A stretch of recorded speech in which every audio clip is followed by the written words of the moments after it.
본문에도 이 아이보다도 더 낮아짐을 선택한 한 분이 등장합니다. 그분은 바로 저와 여러분이 믿는 예수 그리스도이십니다. 예수 그리스도께서는 이 아이와는 비교할 수 없을 정도의 낮아짐을 선택하신 분이셨습니다. 그분은 바로 하나님이셨습니다. 그런데 하나님이신 예수 그리스도께서 왜 이 땅에 낮아지셔서 내려오셨는가? 그분은 우리에게 무엇을 가르쳐 주기를 원하셨는가? 그것이 바로 오늘 본문의 교훈입니다. 첫 번째 교훈은 바로 예수 그리스도께서 주신 약속입니다. 예수 그리스도께서 주신 약속은 무엇이냐? 하나님께서 우리를 구원하시기 위하여서 자신을 비워서 이 땅에 내려오시겠다고 하시는 그 약속을 친히 이루셨다라는 겁니다. 그것이 예수님이 보여주신 거예요. 예수님이 이 땅에 내려오신 것은 그냥 내려오신 게 아니라 말씀을 따라서 내려오셨다는 것입니다.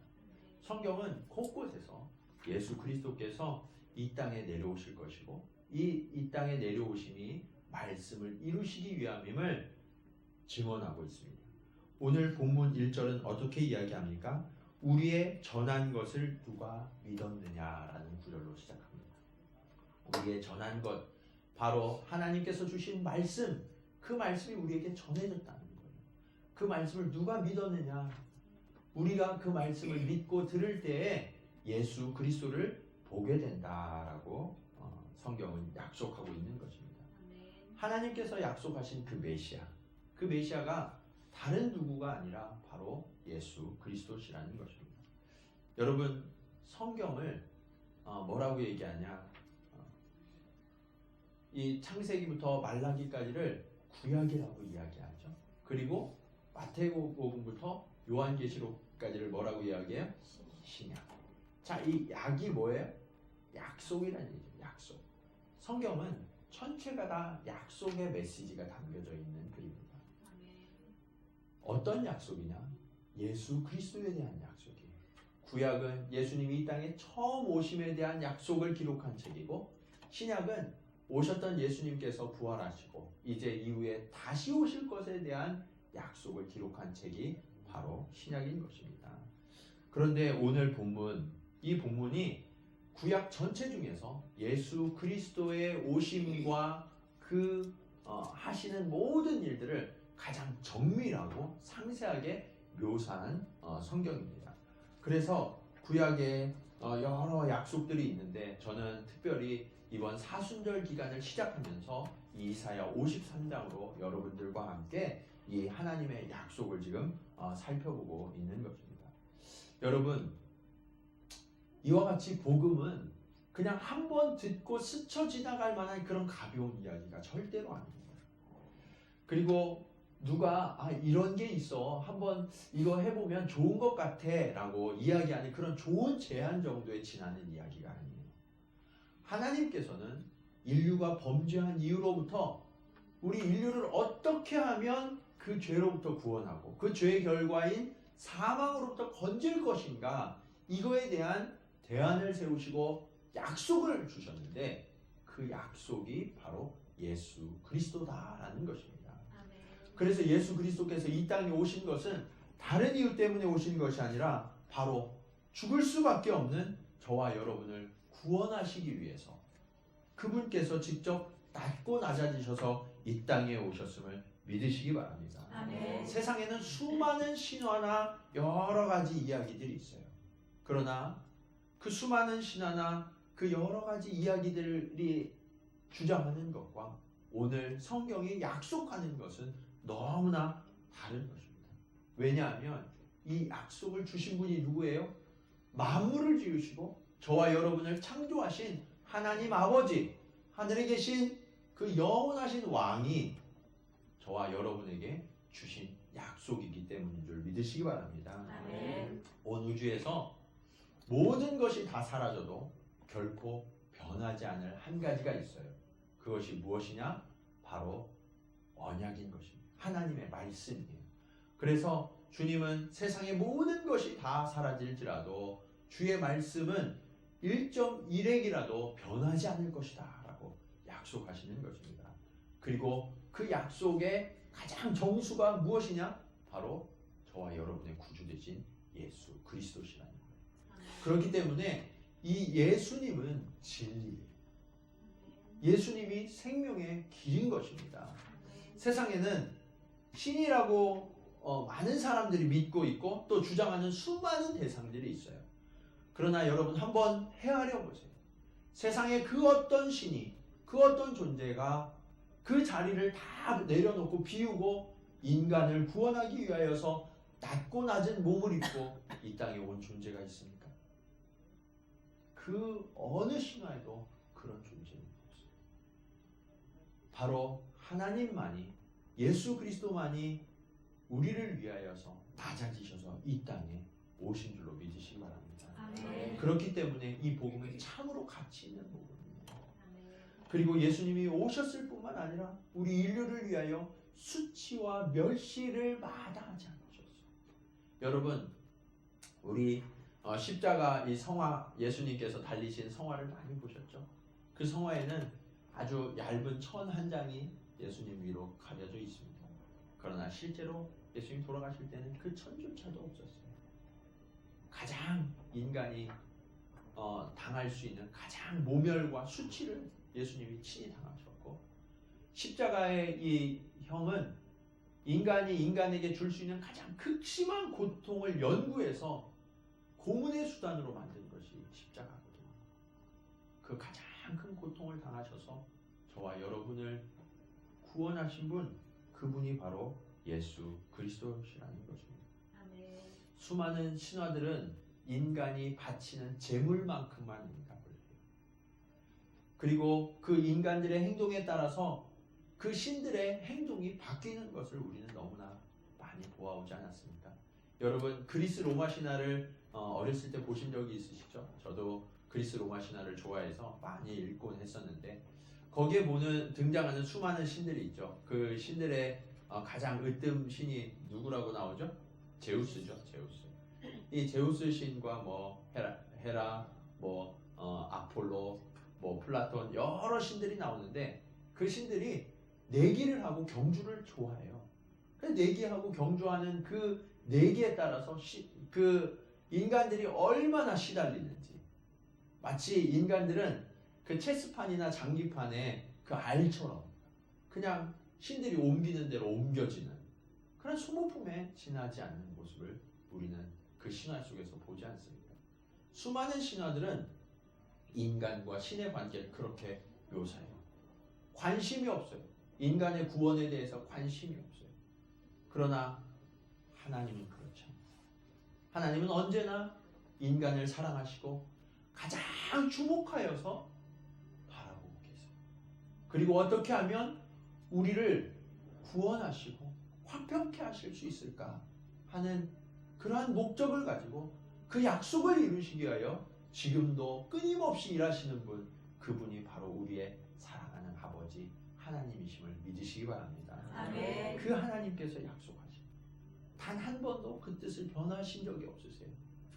아담 이후로 지금까지 한 번도 변함없이 그 약속을 이루고자 일하시는 분, 그분이 바로 하나님이십니다. 아멘. 그것도 강압이나 억지가 아닙니다.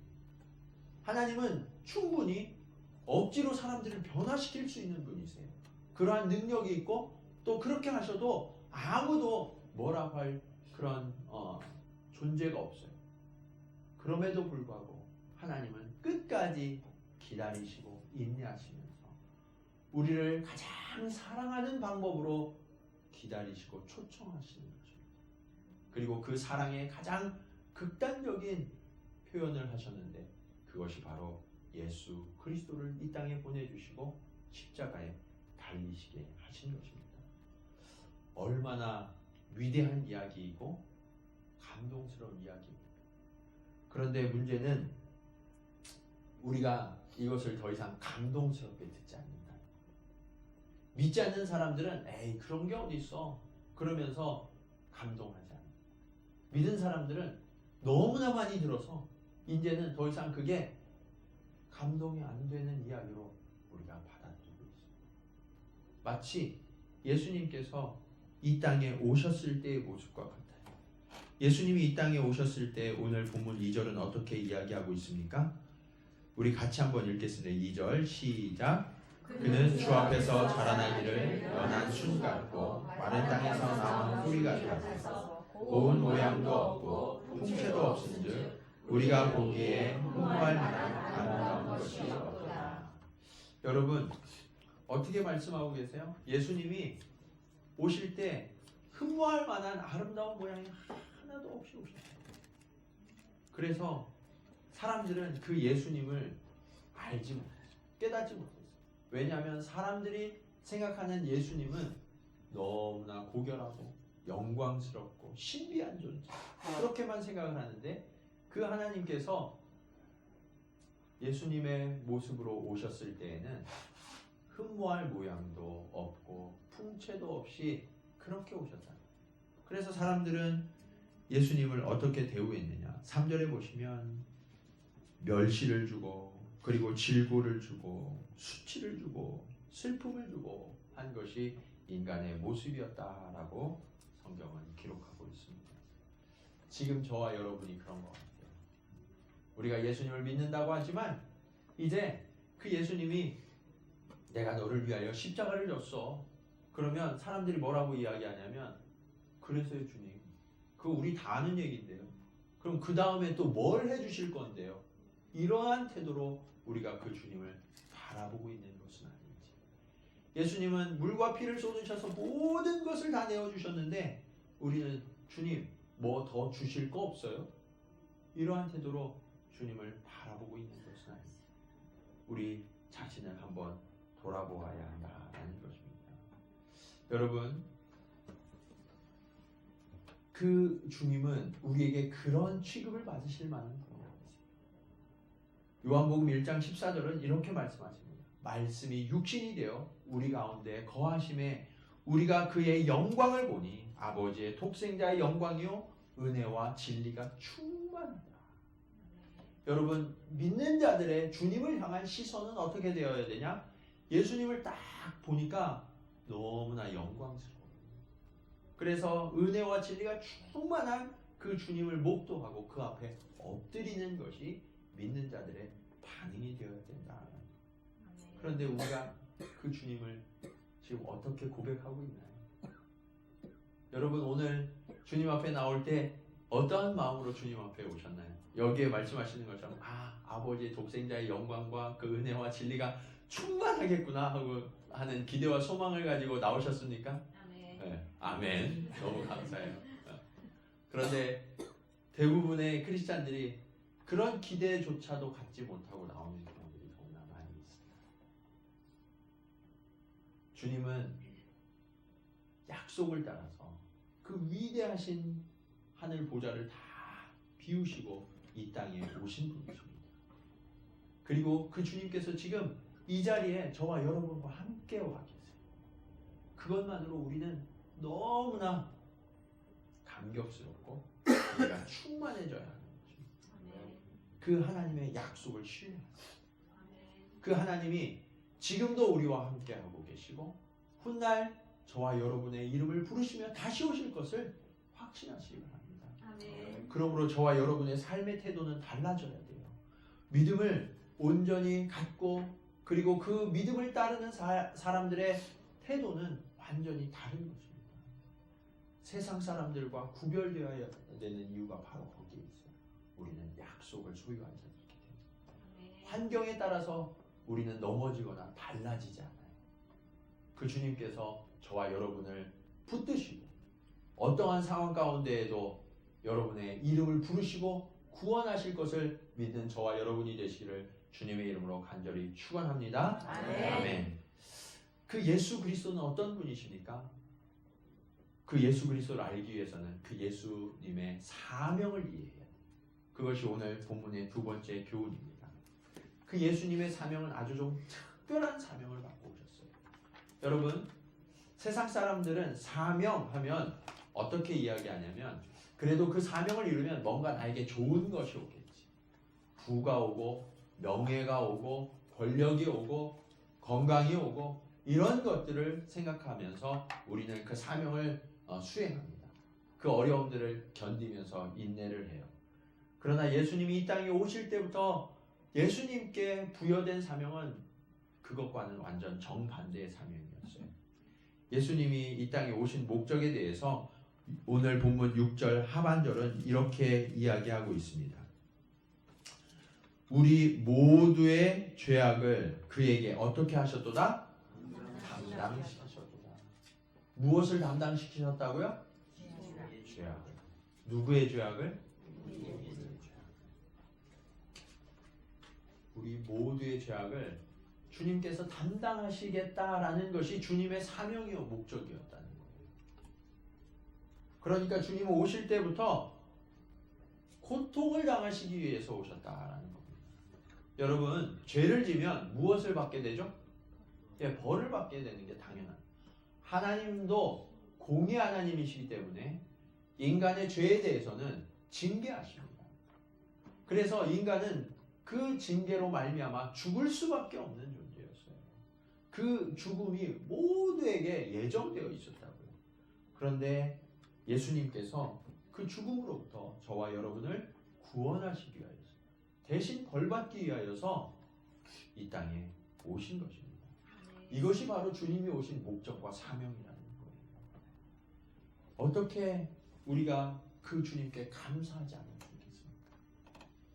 나를 위해서, 나를 대신하여서 벌받기 위하여서, 고통당하기 위하여서 오신 그 주님을 생각할 때 우리가 어찌 감동하지 않고 감사할 수 있겠습니까? 하나님이신 주님, 그냥 인간이 나를 위하여서 조금 수고해주고 희생해줘도 너무나 감사한데, 하나님이신 그 주님께서 인간의 몸을 이 땅 입고 이 땅에 오셨을 뿐만 아니라 그리고 나를 위하여서 모든 것을 희생하시고 내어주셨다는 것입니다. 그래서 주님은 이 땅에 오실 때부터 흠도 없이 오셨지만 오히려 흠모할 만한 어떤 모양도 없이 이 땅 가운데 오신 것입니다. 아마 예수님이 멋진 군주의 모습으로, 그리고 또 아주 능한 장군의 모습으로 그렇게 오셨다면 많은 사람들이 예수님을 인정할 수밖에 없었을 거예요. 그러나 예수님의 방법은 완전히 달랐어요. 왜냐하면 예수님은 그 목적 자체가 달랐기 때문에. 저와 여러분을 위하여서 고통당하시고 또 죽으시기 위하여서 이 땅에 오셨기 때문에 그는 처음에 오실 때부터 아예 작정하시고 낮아지시고 겸손하게 비천하게 이 땅 가운데 오셨던 것입니다. 그런데 여러분, 주님이 당연한 거 아니에요? 이렇게 생각하시면. 왜냐하면 주님은 원래 하나님이셨죠. 하나님이 세상을 창조하실 때 매일 끝날 때마다 하신 말씀이 있었어요. 보시기에 심히 어땠더라? 보시기에 심히 좋았더라. 그러니까 하나님의 속성, 예수 그리스도의 속성은 뭐냐면 아름다움이에요. 그래서 여러분들도 교회 올 때마다 이렇게 좀 예쁘게 아름답게 하려고 이렇게 꾸미고 오시는 거잖아요. 그렇죠? 네. 이것이 하나님의 속성을 가진 인간의 본성이란 말이에요. 예수 그리스도도 얼마든지 아름다운 모습으로, 존귀한 모습으로 이 땅 가운데 오실 수 있으셨다는 거예요. 그런데 목적이 달랐기 때문에 그렇게 오시지 않았다는 거예요. 우리는 그 목적을 깨달아야 돼요. 그 목적을 깨달아 예수님을 온전히 이해할 수 있는 거예요. 여러분, 예수님의 성화를 많이 보셨죠? 예수님 성화를 많이 보셨는데 예수님 성화를 보시면서 조금 저는 볼 때마다 좀 이상한데 라는 생각을 가질 때가 많이 있어요. 왜냐하면 예수님이 너무 백인 같으신 거예요. 예수님은 어디에서 태어나셨어요? 네, 유대 땅에 태어나셨어요. 베들레헴에. 그리고 직업도 목수였고, 그래서 그렇게 막 고운 손, 그 다음에 뭐 가녀린 몸매, 또 그 하얀 그런 모습이 아니었을 가능성이 높아요. 그런데 많은 사람들이 예수님을 성화해서 이렇게 뵙다 보니까 예수님은 항상 그런 모습으로만 기억하죠. 예수님이 만약 그런 모습으로 온다면 저와 여러분이 못 알아볼 분은 없으실 거예요. 그런데 오늘 이 이사야 53장 2절에 기록된 것처럼 연한 순처럼 그리고 흠모할 만한 어떤 모양도 없이 아주 꾀대대하고 그리고 참 낮고 천한 그런 옷을 입고 이 땅 가운데 오신다면 우리가 예수님을 믿는다고 하면서도 우리도 못 알아볼 가능성이 높지 않을까? 저는 그런 생각을 해봐요. 그 얘기는 뭐냐면 우리 안에 이미 예수님에 대한 선입관이 있다. 예수님은 이래야 한다. 우리는 유대인들을 향하여서 비판하고 책망합니다. 어떻게 예수님을 모를 수가 있어? 그 메시아를 평생 동안 그리고 조상 대대로 그 메시아를 기다린 그 민족이 어떻게 예수님을 몰라보고 그렇게 오히려 질고와 고난을 수치를 예수님께 드릴 수가 있지? 그들은 참 죄를 받아 마땅한 존재들이야. 그렇게 생각하시는 분들이 참 많이 있어요. 그런데 지금 우리의 모습은 어떤가요? 우리도 그들을 닮아가고 있지 않나요? 예수님의 목적과 사명을 우리는 양각한 채로 우리가 그리고 있는 어떤 예수님의 모습, 예수님은 이래야 돼. 예수님은 이렇게 내 삶 가운데 역사하셔야 돼. 그러한 모습으로 예수님의 이름을 부르고 계시는 분은 없으십니까? 그렇게 되면 우리는 예수님을 놓치는 거예요. 우리의 신앙이 변질되고 마는 거예요. 예수님께서는 다른 목적으로 오신 것이 아니라 저와 여러분을 사망에서 구원하시기 위하여서 그리고 하나님과 분리되었던 우리를 다시 화평케 하시기 위하여서 이 땅에 오셨음을 여러분 기억하시기 바랍니다. 아멘. 그것으로 족한 거예요. 아멘. 그것으로 충분한 거예요.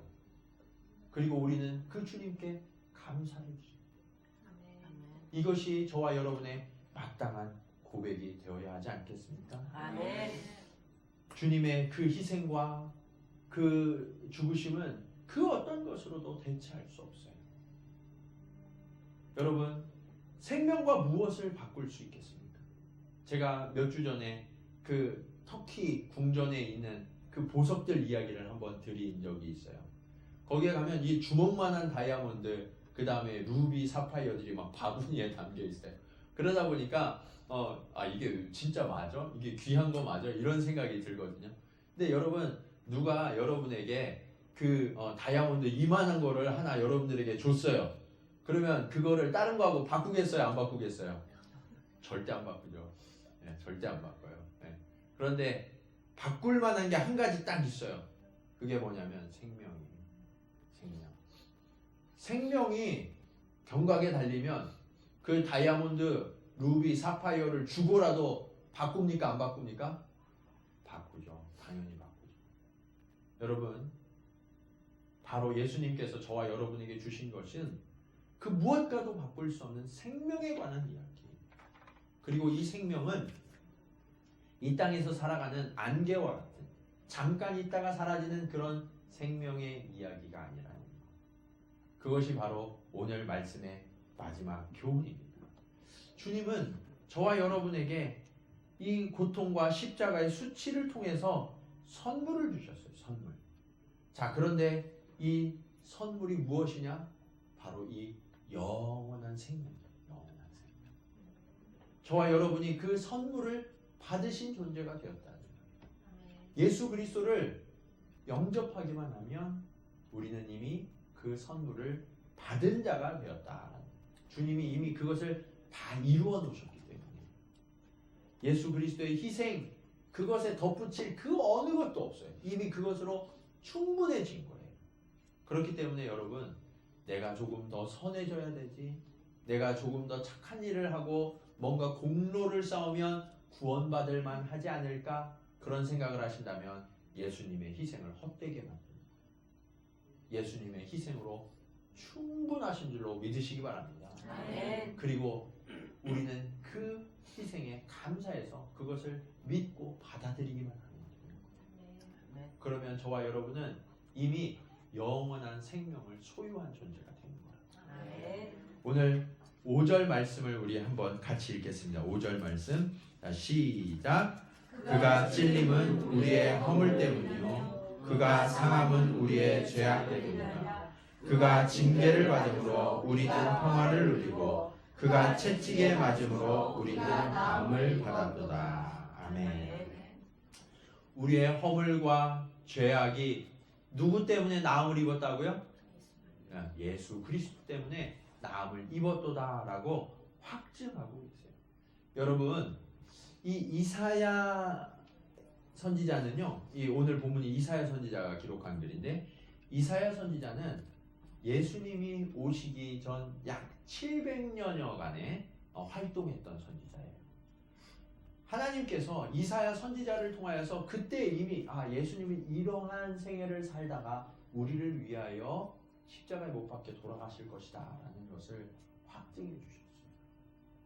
이것보다 더 분명한 약속이 어디 있습니까? 더 분명한 사실이 어디 있어요? 700년 전서부터 예수님이 그렇게 오실 것이다 라는 것을 보여주셨고, 성경은 곳곳에서 이러한 사실을 증언하고 있습니다. 그러니까 여러분, 우리가 이 놀라운 생명, 그 구원을 얻게 된 것은 오직 예수 그리스도께서 저와 여러분을 위하여서 이 땅 가운데 인간의 몸을 입고 낮은 몸으로 오셨고, 그리고 저가 우리를 위하여 징계를 받으시고 고난과 수치를 받으시고 십자가에 달려 죽으셨기 때문에, 그래서 우리의 죄의 대가를 다 치르시고 그 죄를 담당하셨기 때문에 저와 여러분은 구원 얻으신 줄로 믿으시기 바랍니다. 아멘. 이게 복음이에요. 이게 복음은 하나님께서 우리에게 그 영원한 생명을 주시기 위하여서 멈추지 않는 그 사랑의 이야기를 하고 계시는 거예요. 세상에 그 어떤 것도 저와 여러분을 구할 수 없습니다. 오직 예수 그리스도만이 저와 여러분을 구원하실 수 있는 것. 그래서 성경은 이렇게 말씀하십니다. 내가 곧 길이요 진리요 생명이니 나로 말미암지 않고는 아버지께로 올 자가 있어요 없어요? 없다고 말씀하고 있습니다.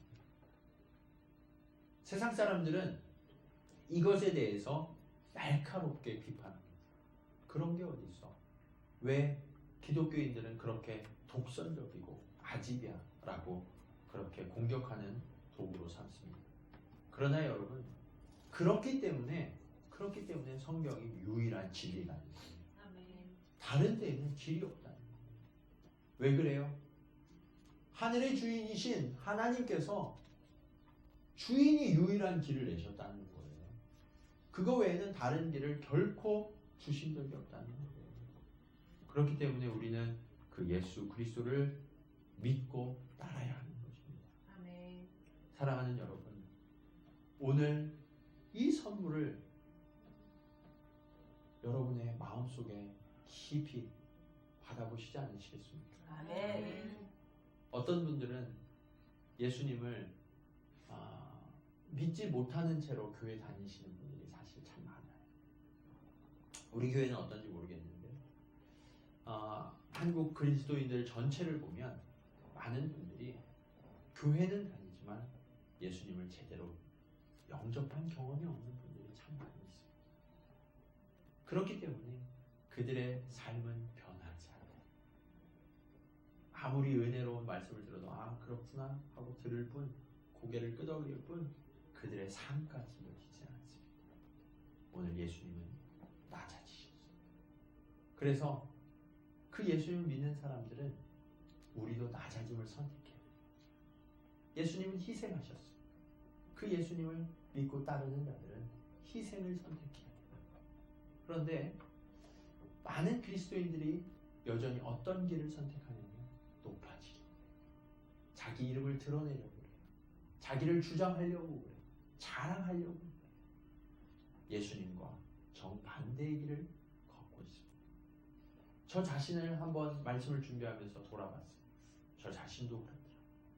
저 자신도 어떨 때에는 막 분노가 막 일어나요. 왜 분노가 일어나나 보니까 저의 알량한 그 자존심 때문에 분노가 일어나요. 아내와 의견이 다르고 사람들과 의견이 다르면 목소리가 막 커져요. 왜 그래요? 나의 옳음을 주장하고 싶은 그러한 마음이 내 마음 가운데 막 그때 예수님은 온데간데 없으시다. 참 얼마나 부끄러운지. 제 자신을 이렇게 주목해서 들여다보니까 마치 예수님을 3번이나 부인하고 나가 있던 베드로가 신문을 받으시다가 나오시던 예수님의 눈과 딱 맞닥뜨렸을 때 그때 그 뜨끔한 그 심정, 그것이 저의 마음이더라. 오늘 설교를 준비하면서 제 자신이 그런 마음을 하나님이 보게 하셨습니다. 여러분은 어떻습니까? 여러분은 과연 주님을 따르는 제자입니까? 주님을 온전히 믿는 성도입니까? 그렇다면 우리는 어떤 길을 선택하고 있습니까? 우리는 계속해서 높아지려고 하고 나의 이름을 드러내고 자랑하려는 길을 걷고 있다면 나는 여전히 주님과 반대되는 길을 가고 있는 것은 내가 그 주님을 진정으로 받아들이고 그 주님을 따르고 있는지 우리가 한번 돌아보아야 합니다. 우리 이 시간 눈을 감으시겠습니다. 눈을 감고 주님을 한번 깊이 묵상하는 시간을 좀 가지시면 좋겠습니다.